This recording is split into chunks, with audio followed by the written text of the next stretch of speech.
Welcome to my YouTube channel, and in today's video I will be sharing with you 6 tips to stay very consistent on YouTube and experience explosive growth as you remain consistent. We all know that consistency is the lifeblood of video content creation, and you're creating this good quality of video consistently. With time, your channel is actually going to get the love from the algorithm. Because this is not my only YouTube channel, I have about 10 YouTube channels I am presently managing. And that is not even mentioning the fact that I manage channels for 2 very big YouTubers, one of which I connected with on Upwork and the other I connected with him on Indeed. Okay, that's not the topic for today. Let's talk about consistency, the 6 types of consistency. Because consistency is a very overflogged matter among YouTubers, but most people don't tell you the different types of consistency. It's not just about maybe like posting quality content every time. Let's talk about the different types of consistency. Number 1,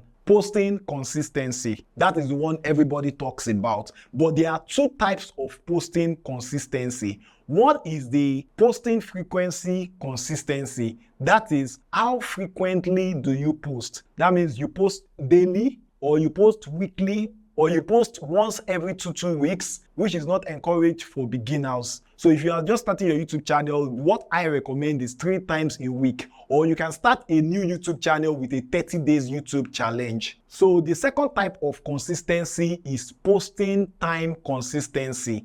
Now you know you will be posting 3 times every week. What time every week do you want to be posting? Or if you want to post once every week, what time, what day do you want to be posting every week? If you use a tool like TopBuddy, if you don't have it, you can download it. TopBuddy or vidIQ tells you the best hour that your audience is active. But as new YouTubers, you don't even have an audience that is substantial yet. Me too, on this present channel. So you can decide to pick a particular time that you think works for you, that you can stay consistent with. For example, you can say so time. Most of us actually struggle with this type of consistency. The best way to keep up with this type of consistency is to pre-schedule your post. So if you post every Saturday 6 a.m., even if you make the video on Thursday, you would schedule it for that 6 a.m. on Saturday, provided you are sure that time works for you. For many new YouTubers, like, you don't even know the exact time that works for you. Even the TopBuddy or the YouTube that gives you the analytics that this is the best time most of your viewers are needs data to work with. So for a start, you might be gentle on yourself about the posting time consistency. For bigger YouTubers or podcasts, for example, like Glitch Studio, The Honest Bunch, like they have the specific time they release their podcast.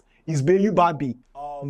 Curiosity Made Me Ask. He has a specific time he posts it every week, and his audience already know, and they are waiting for the video. They are already waiting for the content. They come to watch your video immediately after you posted it. It will have more impact on the video's success, irrespective of the time that you post the video. Over a long period of time, your audience will still get served with the content. But that instant prospect of making your video go viral when all of them watch it almost at one go would actually have better effect on your video. Number 2, video quality consistency. When you're talking about video quality consistency, it comes down to many things, but the most important of them all is your audio. If your audio is good, your video can be considered good, irrespective of what is appearing in the visual. Then as time goes on, you can improve on your studio, your setup, and all of that. But if your audio is terrible, even if you have the best video quality, most people would not watch that video. So prioritize your audio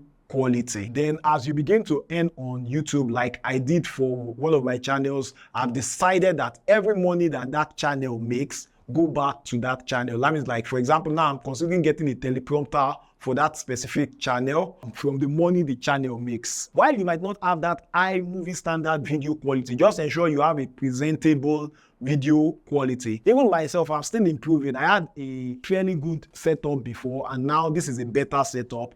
And with time, I might even have a much better setup than this. So growth is important.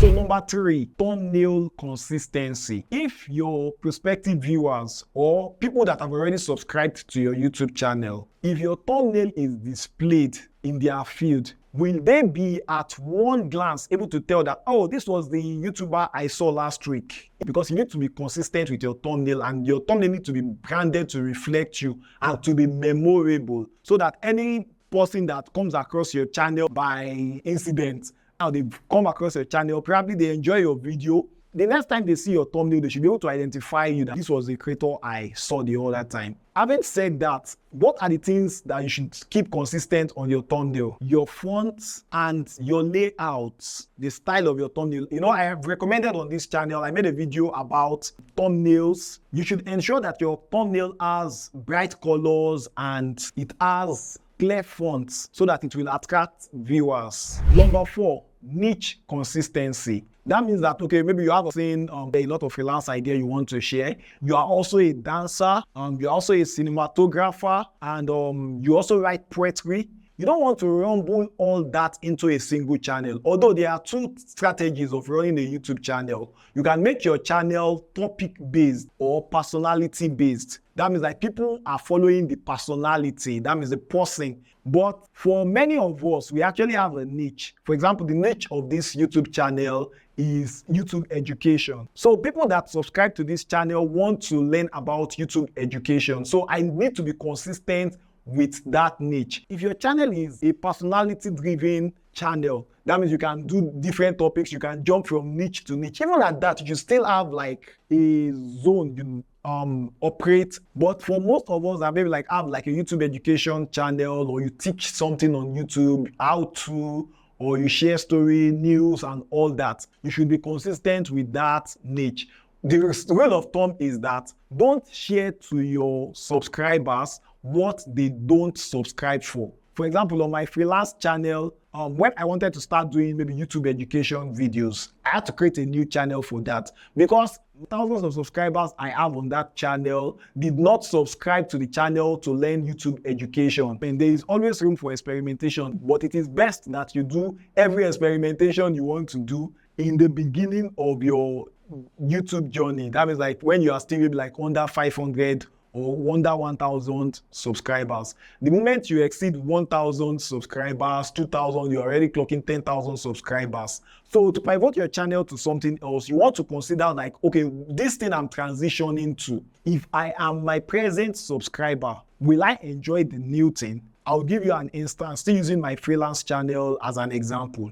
So I'm teaching Upwork, freelancing on Upwork. People want to make money with their skills on Upwork. So I'm considering pivoting the channel to talking about how to make money generally online. You can say that I'm just growing broader. It is a similar niche. But even talking about how to make money generally online, typically I will not go into maybe like the crypto space because it is a bit different. My present audience on the freelance channel are people who want to make money with their skill. Number 5, title consistency. The kind of titles that you give to your videos and the tools, the process that you use to give your videos title. For example, vidIQ, I told you guys I'm on vidIQ subscription, the paid one. They suggest titles to me. So if I start using that particular method for generating my title to a degree, my title style will be consistent. Another method I use to generate my title is to type the idea of the video on Copilot and tell Copilot what I consider a good title to be. That means a good title should drive curiosity, should drive emotions, should be appealing. And there are other criteria for a good title. This video is not basically on titles. You want to have specific keywords always repeated on your title. That is just emphasizing the point I made before this. Because if you stay put to a particular niche, you would have a bit of consistency in your title. For this channel, keywords will always be something about YouTuber, something about views, something about subscribers, something about watch hours. So those would keep reflecting in almost all my titles. So the 6th type of consistency we'll talk about today is the personality consistency. Yes, your content matters a lot. Content is king. Your idea is king. However, people subscribe to you, not your content. Yeah, people subscribe to you because of the content, but they subscribe to you. Because like that same topic you're talking about, 1,001 persons are on YouTube also talking about that same topic. But the person might like the way you present yourself. The person might like the way you carry yourself. The person might like the fact that you're beautiful. I mean, anything about you that the person just likes, about your personality. Maybe you are very jovial. You are not standing put in front of the camera and speaking like a robot. Or maybe that is actually, for example, I like this guy, Nicholas crown. The guy actually almost looks like a robot, but I don't know what about his personality. I just like him that way. So if you are a funny personality, if you are an inspirational personality, if you are a very informative personality, you want to be a bit consistent with that. I understand the place of spicing up things sometimes when maybe like you might be the uptight personality and now you want to just tease your audience with a different type of personality. Being authentically and naturally yourself in your videos will help you to create a deeper connection with your audience. So having said this, remember that success on YouTube don't come overnight. So keep up the game. Success is sure if you are consistently pushing out quality content. I just think I should share that with you. I should chip that in. I'll see you in the next video.